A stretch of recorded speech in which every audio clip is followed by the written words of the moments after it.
when you get to like 50 or above, you're like, hey, I've gone through all that stuff. I've experienced those things. I don't need to pretend anymore. I'm not you almost have to settle into your skin and be really comfortable with who you are. And so I think my advice to people really is make sure you're making space for who you really genuinely and authentically are, because the alignment, the satisfaction and the alignment you have, your impact is just going to be that much greater when you find that alignment.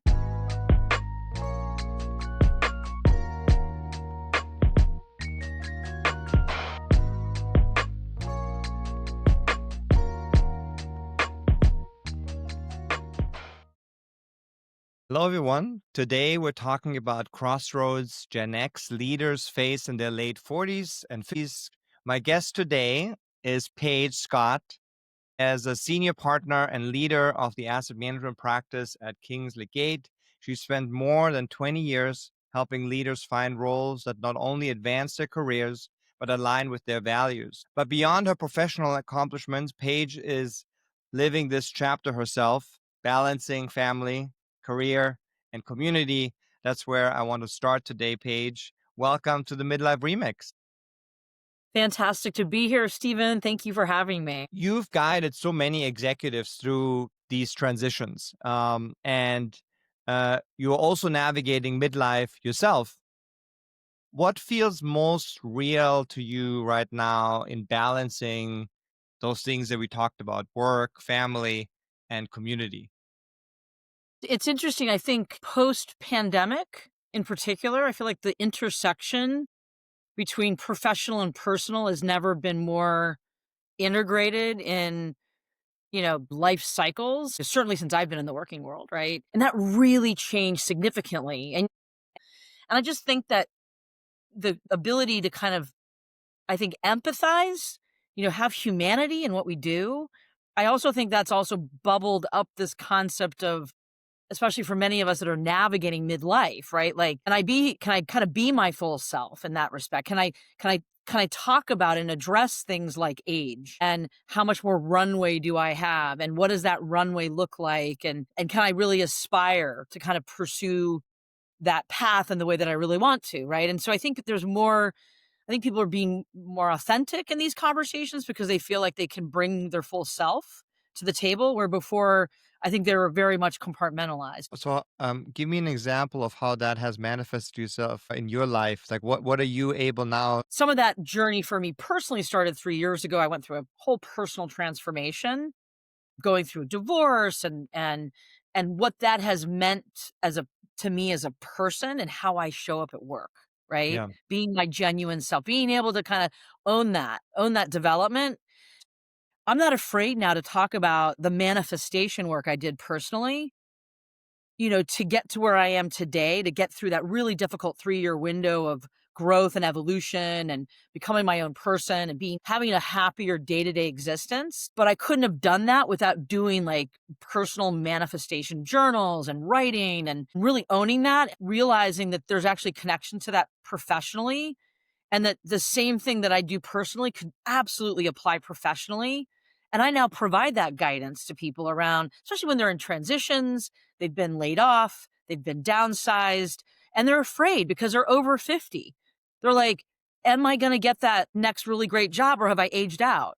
Is it over for me? Like, what do I have to look forward to? There's a lot of fear, at this stage in life because you're kind of not in that Goldilocks zone anymore. I think that that's very important. I went through a divorce too many, many years ago, and there was a very senior person at a very large asset manager. That person now is the CEO of that company, and we both went through the divorce at the same time. And so it actually brought us really close together because we were commiserating around the experience. Obviously, it's a very traumatic experience. Since then we have this personal connection that we didn't have before. And I think all of those things that our generation goes through, right? Raising kids, taking care of our, elderly parents, dementia, our own health issues, which used to all be really taboo issues, I think now is important to bring in because Normalized in this, business. And actually, The other thing I've found the value it and you just touched on it, is being able to share genuine, authentic experiences with people because it's difficult to find real connection if you aren't willing to be vulnerable. You have to be able to say, "You know what? I've actually been through something really difficult and it changed me." What I realize now is that people can be inspired by that change. They see you go through this metamorphosis and owning it, and they become inspired too. And that almost encourages you to continue being more to be authentic with people because you Mhm. see the positive and also just the sense of having connection with people. Where I think before I felt like I was kind of living outside of my body, watching my life go by, but not feeling very connected to it. And now, like being vulnerable and open and honest and transparent about these life experiences with people professionally. Yeah, I think a lot of people are very afraid to be themselves, even though the only thing that we can truly be is ourselves, right? We can't emulate somebody else. We're always going to fail in trying to be somebody else that we're not. So, what do you say to a candidate that is afraid to be themselves because they're like, well, if I say all the things that, how I am, what I value, they're not going to hire me. What do you say to them? Do you really want to work for a firm that doesn't know who you are? You arrive on the job, you can't show up as yourself, and the exhaustion that you will go through to pretend to be the person you think they want you to be isn't sustainable, right?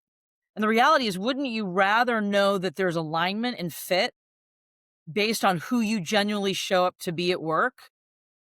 The reality is when you there's such a level of relief when you can show up to be yourself and that's accepted. And okay, yeah, there may be rejection, but that's part of this process. It's part of the process of finding that alignment that's Yeah. meant to be your alignment, right? Versus trying to force or jam it. And you can say this about personal relationships, marriages, friendships. You feel like oftentimes we don't listen to our body. Like we have a bodily response to our stimulus around us, right? And most of the time, we numb ourselves or we force those responses to the back of our mind. We dismiss it. We gaslight ourselves, right? Like we just don't pay attention to it. And if you're caught up in something that isn't your alignment, one, it's probably not likely to last very long, and you're going to be absolutely miserable and unhappy. Right. But if you have reservations and it doesn't seem right, you got to listen to those instincts. Yeah. And so that's where I think, again, showing up is also a way, as your authentic self, is also a way of differentiating. Yeah. Yeah. Also, think underneath all of it, people can tell when you're not being genuine. Whether it's overt or not, I think there's that undercurrent of, they said all the right things, but I don't know, I didn't feel it.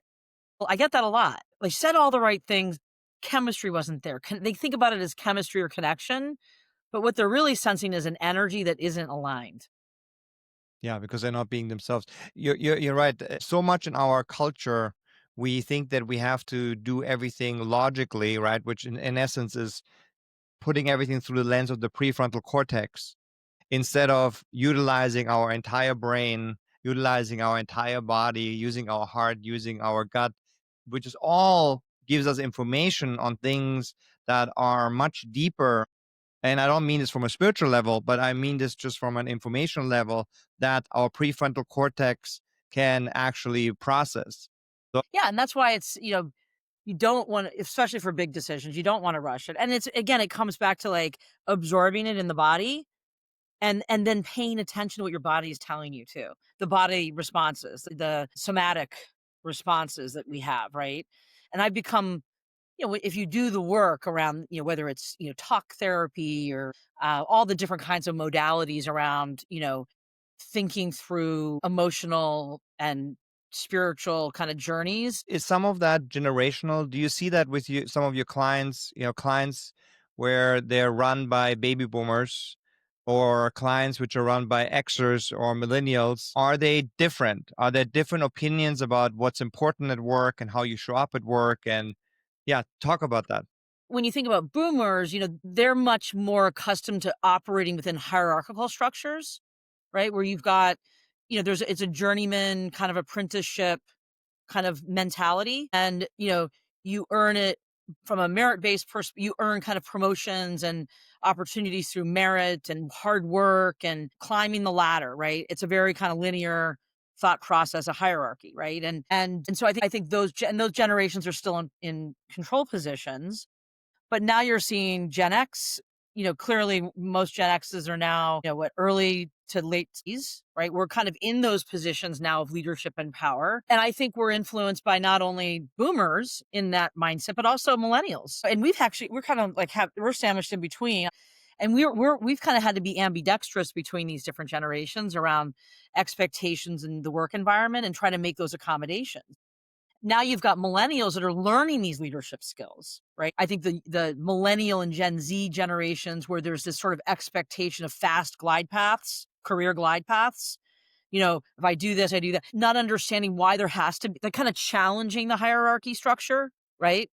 And that's been a challenge for boomer led organizations. And frankly, they're motivated by different things. As an example, let's just say you hold a sales contest, right? You got you got boomers and Gen X and millennials and Gen Zs. There's a sale. And guess what? The result is if you're the top producing salesperson, you can pick a choice of different awards, right? And the awards are actually customized. The choice could be, you could either it could be monetary, like a monetary bonus award. That could be choice one. Choice two could be like a vacation getaway somewhere. And choice three could be, you get access to like a Ferrari or Lamborghini for a weekend, right? Not surprisingly, in some of these examples, and I've seen this actually really happen, the Gen Z millennial, really like millennial, their choice of award, can you guess what their choice of award would be from those different choices? Vacation, monetary award, or luxury car for the weekend? A vacation probably because it's an experience. That's what you would think, right? Yeah. Actually, they wanted the car for Oh, the interesting. weekend because they wanted to be seen in the car on social media, Mm, posting on social media status, right? interesting. So they're driven by the experiences, but they want the Through the most lens of through the the lens of these yeah, exactly, through the lens of social media, right? So, interesting. and they felt like they could get a bigger kind of output Yes. and sense of accomplishment, right? In doing it that way, right? So again, even motivationally, people are motivated by different things. So I think leaders today have to be really savvy around, okay, who's my audience? Who am I really motivating? What do they need to succeed? And how do you customize those needs based on what really genuinely motivates people? And Yeah. it's really hard when you're fluctuating between these multi-generational teams within the same company. You alluded to that Gen X is the smaller generation and that we're sandwiched between the boomers and the millennials. Are you seeing Gen Xers getting squeezed out because, specifically because of AI coming on now and probably in general millennials probably being better at it because they are more technology natives, whereas Gen Xers, have learned it. I mean, I didn't really use email until I was in college, right? I think that millennials were born with email. And I've read that actually boomer CEOs are skipping Gen Xers for the next CEO roles because they believe that Gen Xers don't know what they're doing with AI. Think it's a real trend. We can generalize all we want about Gen X versus, millennials versus boomers, right? Hmm. But the other thing to bear in mind is that as boomers start to retire, many of them already have started retiring, you still have Gen X in leadership positions, right? And so I think instead of there being a complete circumvention of Gen X having opportunities at leadership helm, I see Gen X being augmented by millennial leaders, not necessarily being completely bypassed by them. Some of us are very ambidextrous between adoption of things. I mean, we're the ultimate in self-sufficiency, right? I mean, that's kind of what we figured out how to do. We have figured out how to solve problems with not a lot of guidance. And so if nothing else, we're extraordinarily resourceful as a generation. And that's a quality that a lot of millennials and certainly Gen Z doesn't have. right? Yeah. So I think that I don't think we're going to be bypassed, but I think there's evidence of some of that in certain Mhm. types of roles where maybe technology is a huge driver. Maybe it's chief technology officers, engineering roles, digital marketing, things of that nature where that adoption and sophistication is really important and millennials have actually grown up doing that, right? So that becomes more intensified at work. Just in the way they communicate, the frustration levels, right? It's just so oftentimes you kind of see Gen X as the middle child, running interference between these different generations. I was in our San Francisco, this is when I worked at Corn Ferry. I remember I was in our San Francisco office. We had a New York office, and I was just really kind of hungry, ambitious, wanted to get after it. And my MO at the time was I'm just going to put my head down. I'm going to blast out the calls. I'm going to do the outreach. I'm going to do the hard work. I'm going to get the meetings. I'm going to make things happen. But what I failed to do is really bring other people along on that journey. I kind of was working in a silo by myself because my view was I have to prove myself. I felt like I had to prove myself, right? These boomers were well established. I kind of had this view that I didn't want to just wait around for somebody to hand me something. I wanted to make it on my own.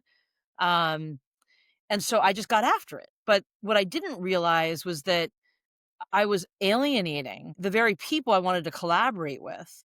And it actually took a mentor of mine, a female mentor of mine who was actually in the office. I remember her coming into my office and she said to me, look, I think you have an incredibly bright future ahead of you, but you're breaking glass in this organization. And I really want to make sure that, you know, there's a way for you to navigate that more effectively so that you can continue to advance in your career and do incredible things, which I know you can do. But it took her having the courage and the maturity and the wisdom, which she's always been like this, to say that to me, to say, like, I really care. She said it with a lot of empathy and a lot of care. It wasn't coming from a negative place. I could tell she really cared. Yeah. And that the way she delivered the message was one of care. It was, I really care about you. I care about your future. I think you're incredible. I, in a way, I kind of felt embarrassed. I was horrified that that was the view people had of me because I didn't have control of my narrative. Not that you have to control it, but I wasn't aware of it either. Yeah. Right. I think it took her kind of spotlighting that for me and kind of sharing with me the details. So I ended up hiring a coach, and that coach actually helped me understand how to empathize with the boomer that I really wanted to actually develop a relationship with and collaborate with more because I knew I had something to learn from them. But I felt like I kind of needed to be worthy of being in the room with them, if that makes sense. And so really it was an opportunity for me to understand how to empathize with what is that person thinking and to control my reaction to them in a more constructive way. I actually changed the way I behaved with them by inviting them to do things with me, by encouraging them to participate with me, by including them, Mhm. by me initiating versus waiting to think for things to be initiated and land in my lap. And it completely changed my trajectory at the company after that. You talk about how values are important when candidates are evaluating an organization. In your career, was there a time when compensation and titles wasn't enough to keep you energized? And what is it that energizes you now? That you are Gen Xer. We are in the latter stage of our career. Yeah. Is it still the money and still the titles? What No. what is it? No, I think we talked about this. We've talked a little bit about this in the past, Stephen. Like, what's the purpose, right? Yes. Like, why am I What's your doing this? why? I will I mean, I'm certainly over the last 3 to 4 years, I've definitely been like, why am I still doing this? Do I still want to be doing this? And if I'm doing this, is it going to look different, feel different? Am I going to behave differently? Do I want to do it differently? Some of that's also influenced by the fact that look, I'm 54. I still have some more runway here, but it's not infinite. 65 and above is not that far away. 10 years, right? And so I'm starting to think about what's my off ramp? What does that look like? What do I want my legacy to be? And I think 100% what motivates me today is not what motivated me before, right? Like it isn't about money anymore. I've already reached kind of the pinnacle of what I want to do in my career. Like I don't need to be the CEO of Kingsley Gate. Like I love what I do and serving the clients that I work with and the candidates there. I love that. And that's always been kind of a thread throughout what I do. It's now more around how can I leverage that experience and coach others, train and groom and develop others and open up other glide paths for people to take over. And for me, like my off ramp is can I explore other things that make me happy or interesting that have nothing to do with financial services or search, and little side projects and hobbies and experiences that are exciting for me because I see that as my off ramp, right? But I think I've become better at understanding where that alignment is and where it isn't and learning to say no. I mean, the power of no, Stephen. Wow.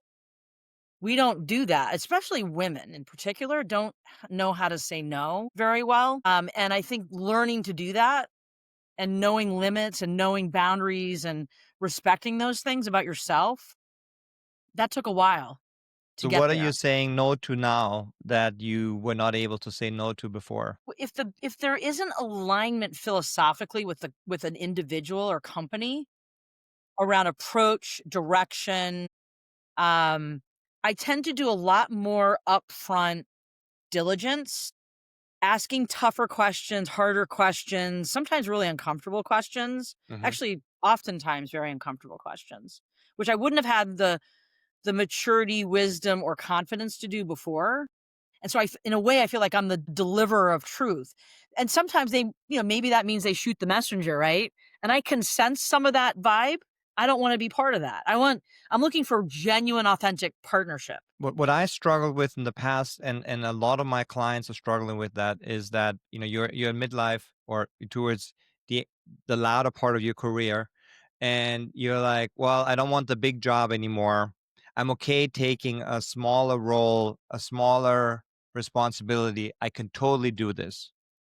And then you get into this job, and yes, you could totally do it, but it doesn't really fulfill you because you're way overqualified for the job, or I call that underemployed. underemployed. Yes, absolutely underemployed. Or you have a situation where you're like, you're looking for a job and somebody offers you a job and you feel that way.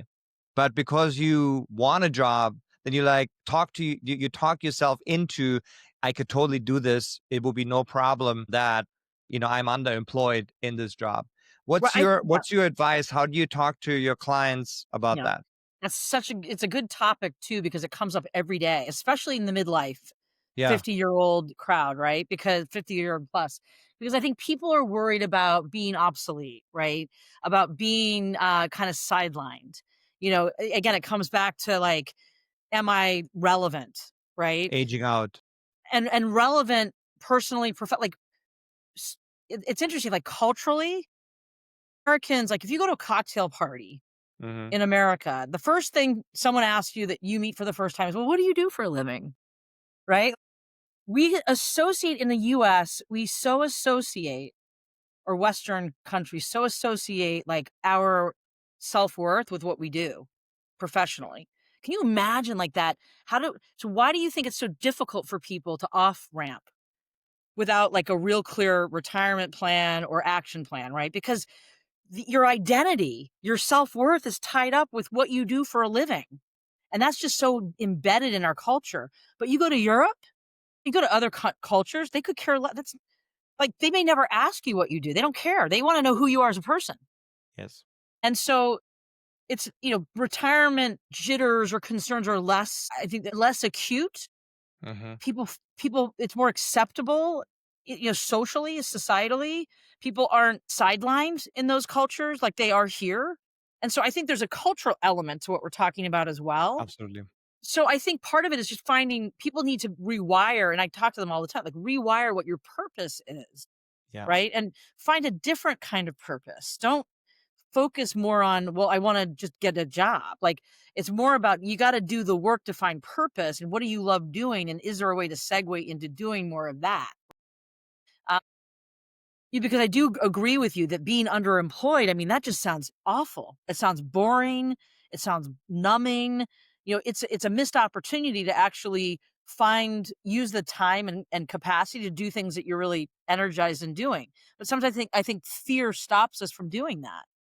And so I really try to encourage people to work with coaches to find that purpose, right? And to really, because you have to do that work. I also believe that it's more acceptable now to have longer gaps between jobs and to find that time in between those gaps to do different things. Maybe it's get a professional development. Maybe it's going to culinary school. Maybe it's completely a different, left turn, right turn kind of situation and testing that out, a sabbatical, whatever it might be. But those things are, people almost are less concerned about what you're doing in those times in between roles and more interested in, are you doing things that are productive and different and interesting? Right. When you think about legacy, not in an abstract, but for yourself, what would make you proud of this chapter of your life? I'm right now really taking a hard look at raising the bar around what I expect from people around me. Around me, not just peers, but also people that report to me, right? Like really starting to create more space for them to step up. Where I think in the past you kind of get into these kind of loops where you're like, well, this is how I've always operated. I'm going to just stay on this loop, right? And it's almost like you have to, this is probably another podcast, but you have to actually create different neural networks to make room to give up and let go of that, what you've always accustomed, but how you've always operated. It's like you have to develop a new MO. Yes.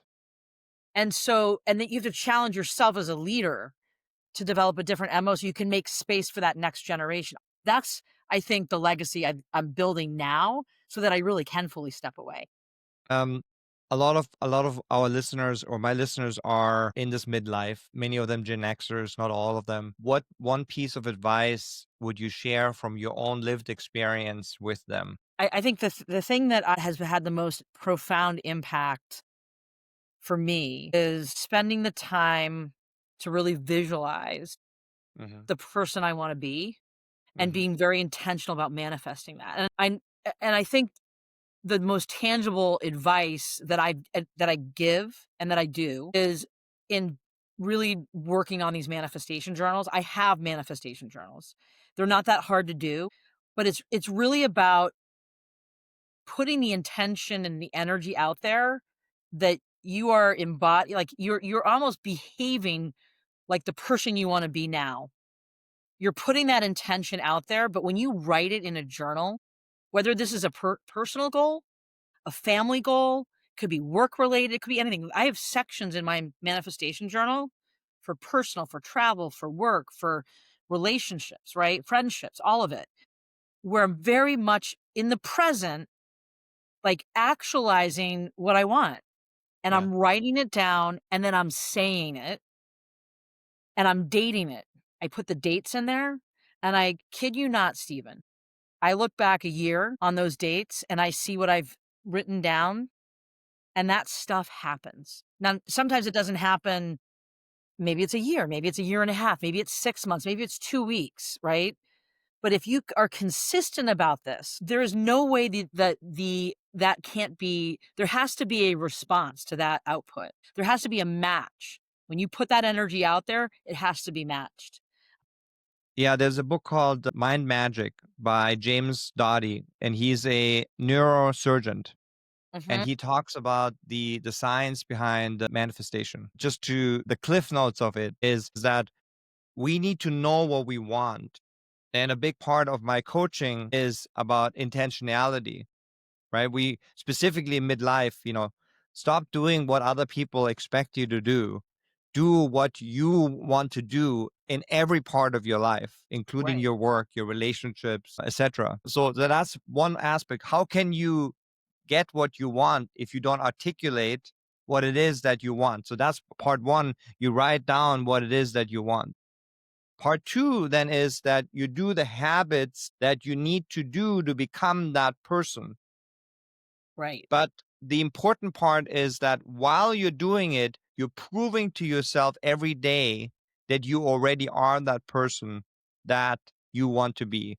And so you Yes. start seeing things popping up that will help you in becoming that person It because you're starting to pay reinforces. attention to those things, right? And so these are all It's positive reinforcement, right? Like, it it's part of it. reinforces Yeah, that. Yeah, 100%. exactly.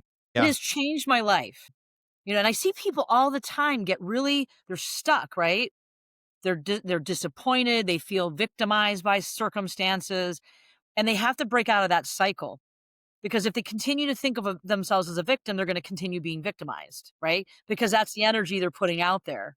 But if they change that programming and they put a different energy out there, that's the energy they're gonna attract, and it is incredibly powerful.